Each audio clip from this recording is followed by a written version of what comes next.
Hey loungers, this is your host DJ Mary B, and welcome back to the City Lounge. If it's your first time, please remember to like, subscribe, share, and comment. And if you are back, welcome loungers. You already know what it is. Today's sponsors is Cmos Blends. So Cmos Blends is a company that provides raw Cmos gels, herbs, cold pressed juices, and smoothies. Now you guys know in the Caribbean, Cmos, we know all about that stuff. It's good for your energy, for your iron, and it strengthens your bones. So we're gonna leave the link down below so that you guys can visit them and you can place your order. Right here we have these little beautiful smoothies as well as the gel. Also, our next episode that we have coming up, you do not want to miss it. It's about Black men, it's about mental health. It's going to be a good one, so stay tuned. Welcome everybody. So today we have a special guest. My guest here is Mr. Owen Reed. How about you introduce yourself and tell everybody what it is that you do? Thank you. My name is Owen Reed, also known as MC Genesis. I'm a social worker, I'm a clinical therapist, I'm a DJ, I'm an entrepreneur. I do a lot. Yes. Thank you so much for coming on the City Lounge. No problem. Thank you for having me. You're welcome. So this discussion today, it's going to be a good one. It's real. Yeah. It's not talked about. And so I wanted to dive into it, and I wanted you to come and talk about it because of your field and you just being a Black man. Yeah. Yes. Endangered species. Right? Exactly. And I wanted it to come from your mouth because, you know, that's the best way to do it. So to start off, I wanted to know how come mental illness is not talked about in the Black community? Why is it not something that we like to talk about or discuss? No, that's a great question. I mean, I think when it comes to mental health, there's, of course, a stigma around it, a long-lasting stigma that has existed in our community, particularly in the Caribbean and our Afro-Caribbean community. And I think it really comes down to, it just has never been normalized, right? Like when you think about it from young, we've kind of downplayed illness, right? From the beginning. So if you think about, put mental illness aside, put physical illness. We used to get sick, and what's the common slogan? Drink some tea, go lay down. Like, we're not the type to really go to the doctor right away, right? We don't normalize even going to the doctor right away in the Black community, especially for Black men. Yeah. So now when you factor in mental health, right? Something that you can't see per se, right? It's not a physical ailment. You don't see a wound, you don't see a scar, you don't see damage, you don't see hurt externally. The question is it real, right? That's the question in our community, is it real? And it's very real.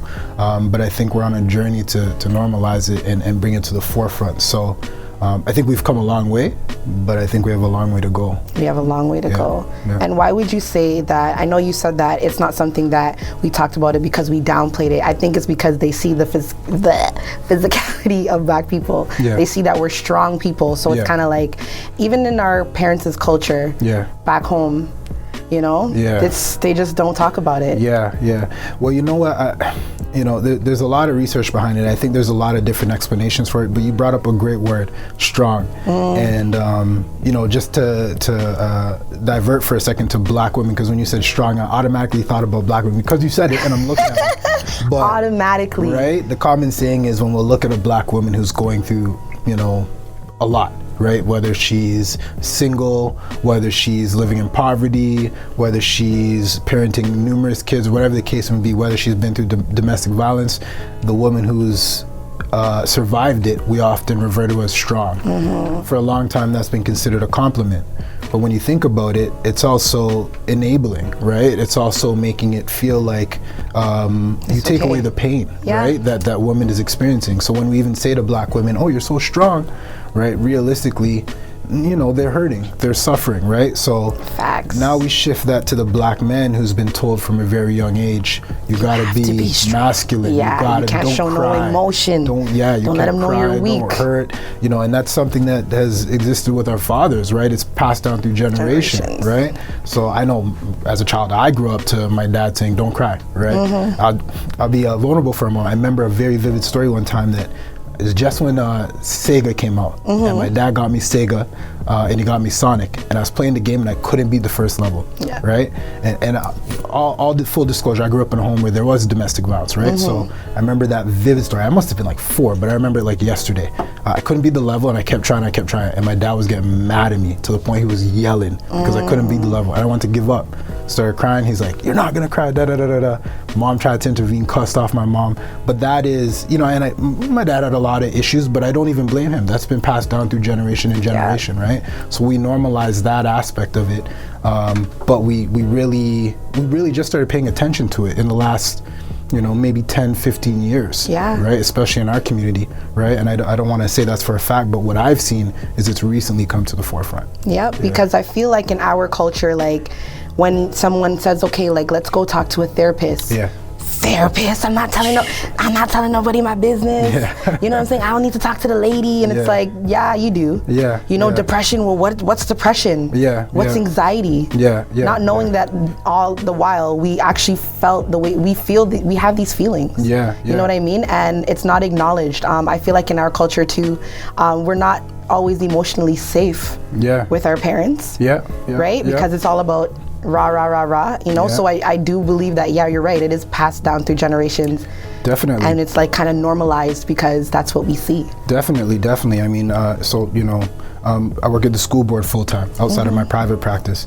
And, I see it, whether it be in my private practice or at the school board, I see it all the time where our black children will come forward and say, I'm struggling with some type of mental illness, whether it be depression, anxiety, trauma, grief. And many a times I've heard parents actually get mad for their child speaking up and sharing that. One, because of whatever dynamics are happening at home, and like I said, what's been normalized, what's been passed down. A lot of our parents don't have the education and the understanding around mental illness, right? And then there's another factor about it, which is, you talk about safety. How safe is it to speak about, right? How safe is it to speak about in public? In an environment like a school system, our community, whatever type of environment it is, historically those environments have oppressed us, right? So when you talk about being vulnerable and saying, I'm struggling with depression, anxiety, depending on who is asking the questions and who that's being disclosed to, how does that get reframed? I'm struggling with depression. What's the follow-up question? What's going on at home? And right? We are, in our culture, we are taught what happens at home stays at home. Don't leave this house and carry my business. Don't tell my business. Road, right? They're gonna take you from me. You know what I mean? So automatically the child is like, okay, well, I can't speak about it. And I feel like maybe that's why people are like, well, I'm not gonna talk to the therapist because you know what I mean? But another thing I want to touch on is the word oppression. Let's talk about oppression in the Black community. Yeah, for sure. I mean, it's no secret. We see it. It's happening right now in front of our faces. I don't know when this will air, but currently as we're talking about this, there's some real stuff going on, right? And it's not new. It's historical. It's been existent. A lot of people will see what's been happening over the past year with George Floyd, Breonna Taylor, and our most recent incident with Dante Wright. But that's been happening for years, right? It's only now in front of the camera. I would even say too, when me and you were talking, not only is it in front of the camera, but you mentioned we're forced to watch it. Because it's COVID. So all of these years, it's been on tape that they've been killing us, they've been shooting us, all this history, Rodney King, all of these things have happened in all these period times. And it's like, now when it's COVID, we're in our houses, and it's like you're getting forced to watch it, and still nothing is getting done. Oh no, not at all, right? It's just very, it's polarized, it's in front of us, but nothing's really, well, that's another conversation. I don't want to say nothing's being done because there are a lot of community groups, there's a lot of voice and attention being brought to the forefront through agencies like Black Lives Matter and various protests and things like that. So I don't want to say anything's being done, nothing's being done. But on a system changing level, that is where I was talking about. I would say, when I say like nothing's being done, we did talk about, in order for things to change, we got to fix the system. Exactly. Right? So when I say that, it's just like Breonna Taylor was in her bed. It does not matter what happened, is the fact that she was in her house. You know what I mean? And she's not the first person that got shot in their house. Remember, there was a cop and she was like, oh, I thought I went into the wrong apartment. She thought I thought it was my apartment. It's like we keep dying for their mistakes.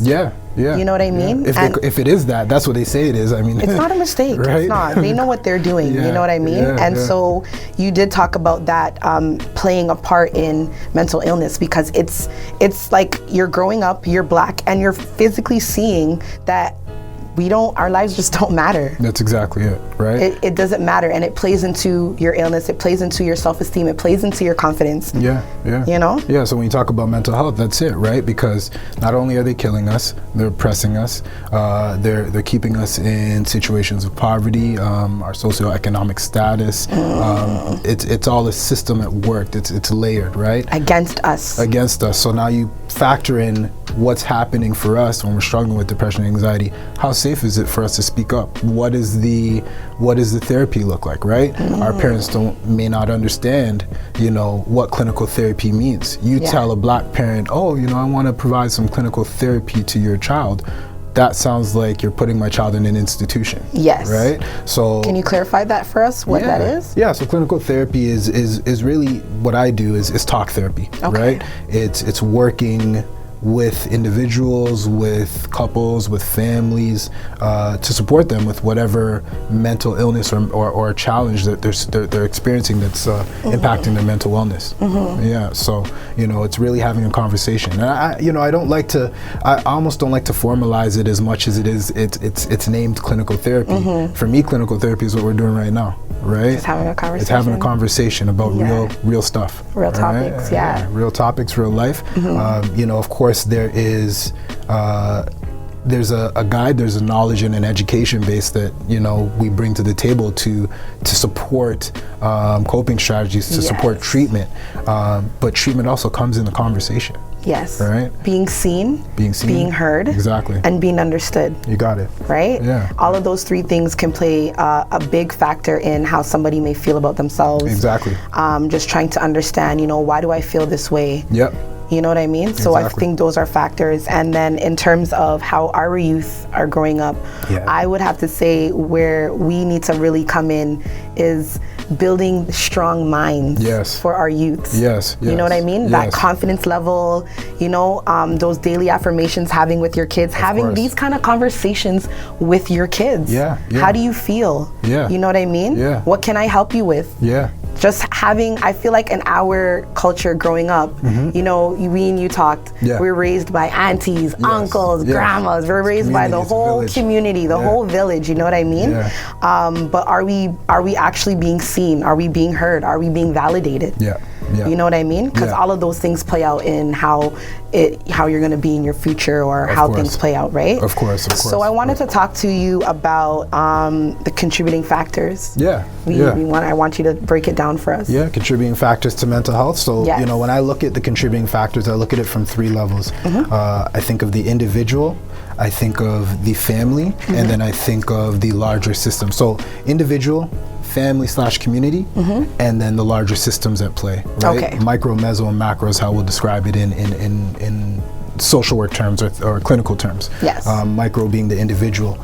There you experience or you see the person and whatever trauma they may have internalized, that lived trauma, that lived experience that is impacting their mental wellness, right?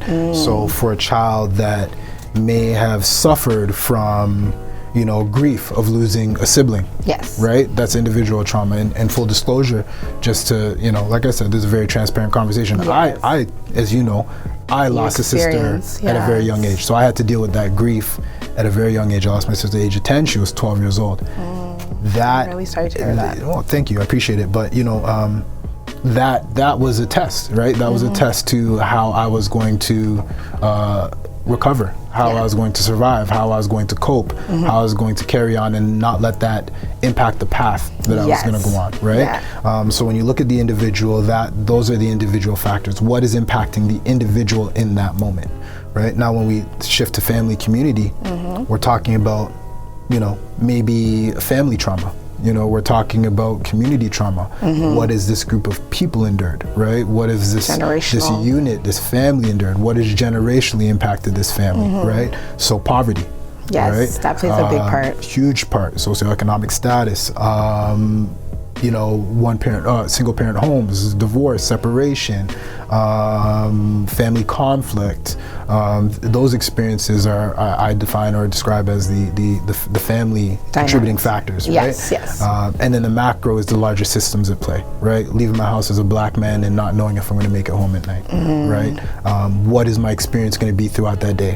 What type of oppression am I going to face in my job, school, if you're a youth or you're, in education, workforce, just walking down the street, going into a store. What are those different factors that are going to impact and traumatize us as we just carry on with our days?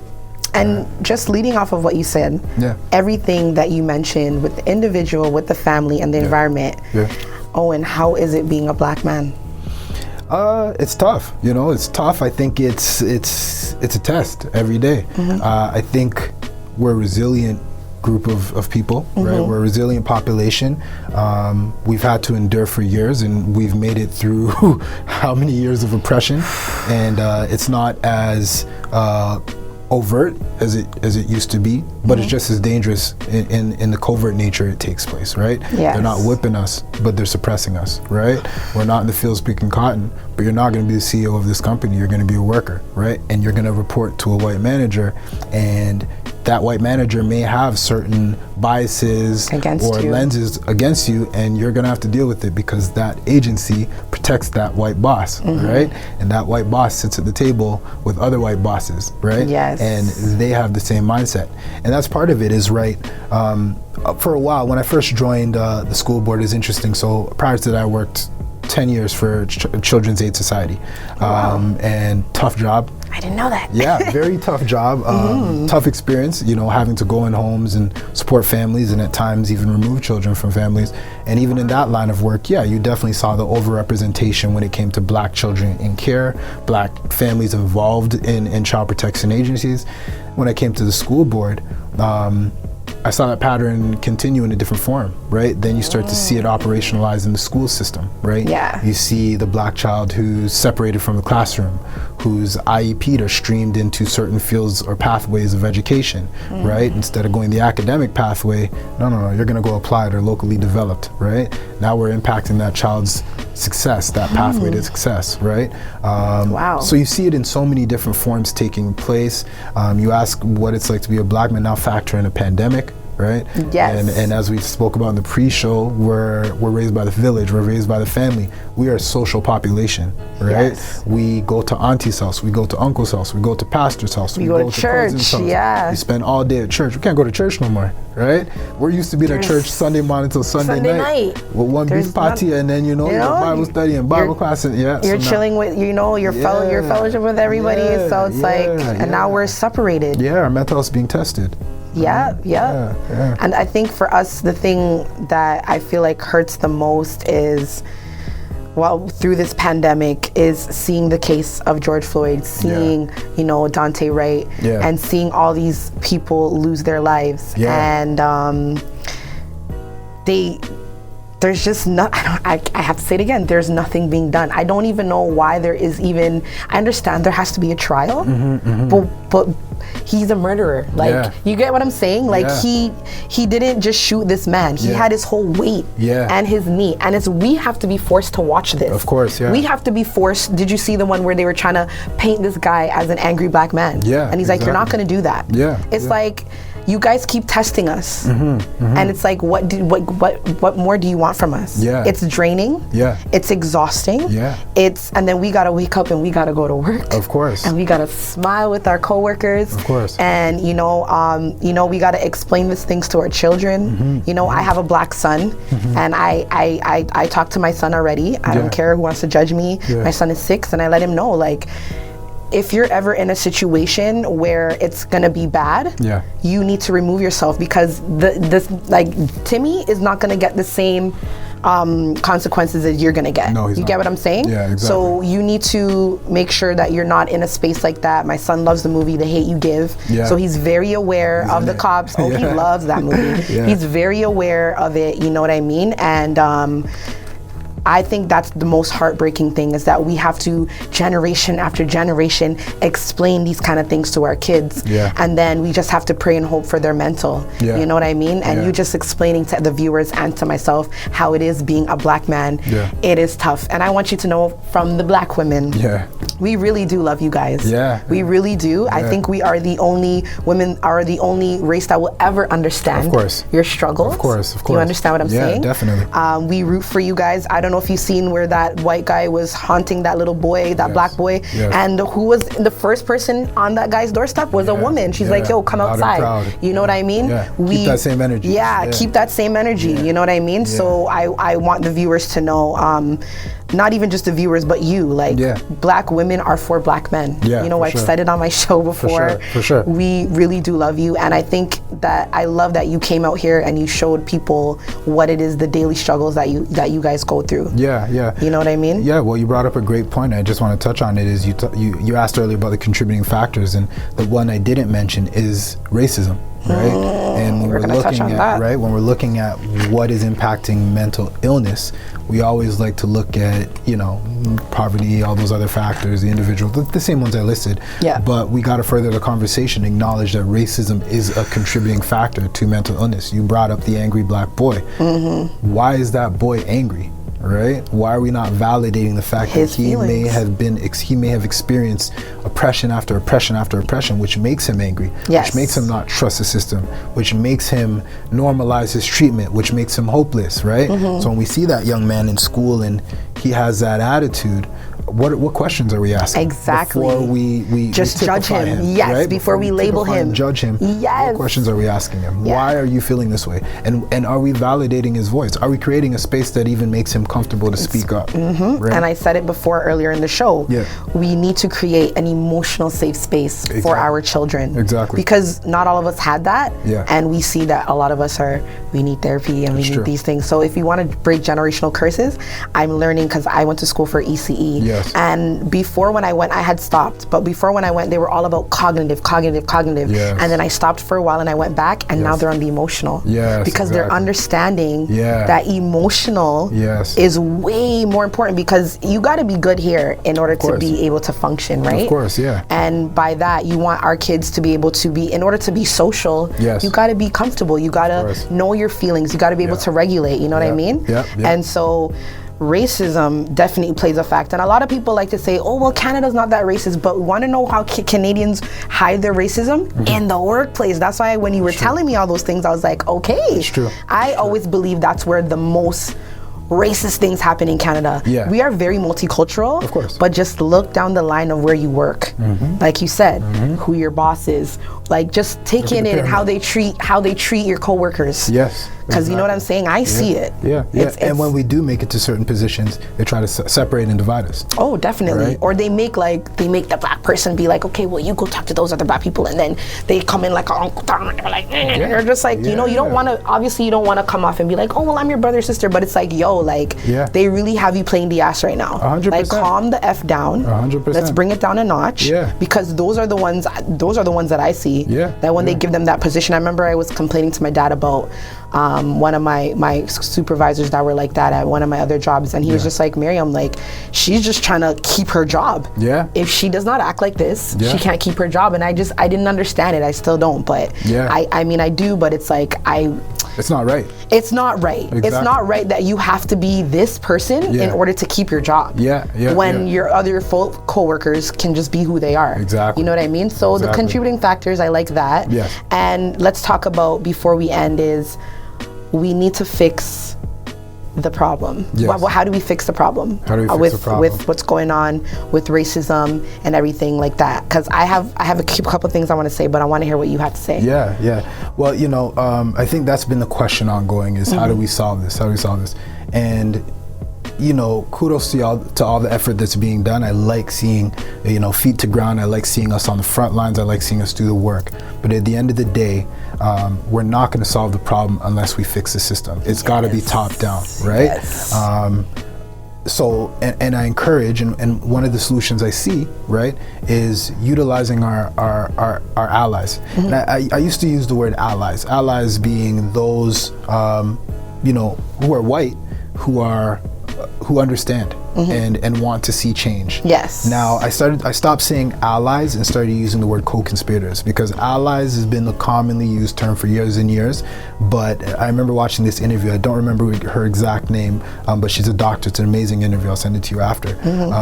But she was defining allies, and she's saying allies are the people that show up at the meeting. They know all the words, they've read all the books, and they know how to speak. But when the meeting's done, they call their Uber the first one out of there. They're not staying for the snacks. They're not staying for the drinks. They know all the books before you read them. They just come to show up. I did my job. They say their words, but then they're out. Co-conspirators are the ones who are arms locked and in the fight. And the doctor who spoke about it in her interview, she explained it so amazing, but she spoke about this young lady. I forget what the exact situation was. Sorry, it skipped my mind, but it was when they hung a Confederate flag in the States, and the young black lady had gone up and climbed up and grabbed the flag down. So everyone saw this young black child climb and grab the flag down. Co-conspirators was that white family that actually supported her, taught her how to climb, taught her how to do what and perform the task she was going to do, and they actually went there with her. So as she was climbing the pole to get the flag, police were there, ready to bring her down. I think they're actually going to shock the pole to get her down. That white co-conspirator grabbed the pole. Why? Because he knew, if I grab this pole, they can't shock it, right? Yes. That's a co-conspirator. Yes. So I think we need our co-conspirators, those who are in positions of power, who understand and recognize the gaps and disparities in privilege, to use their voice to create change, right? And stand alongside of us as we fight, right? And to support other black people who are in positions of power to speak up, right? Because those black people who are at the table, they're also, like you said, they're afraid to lose their job. They may know what's wrong and not address it because their livelihood, their security net is at risk, right?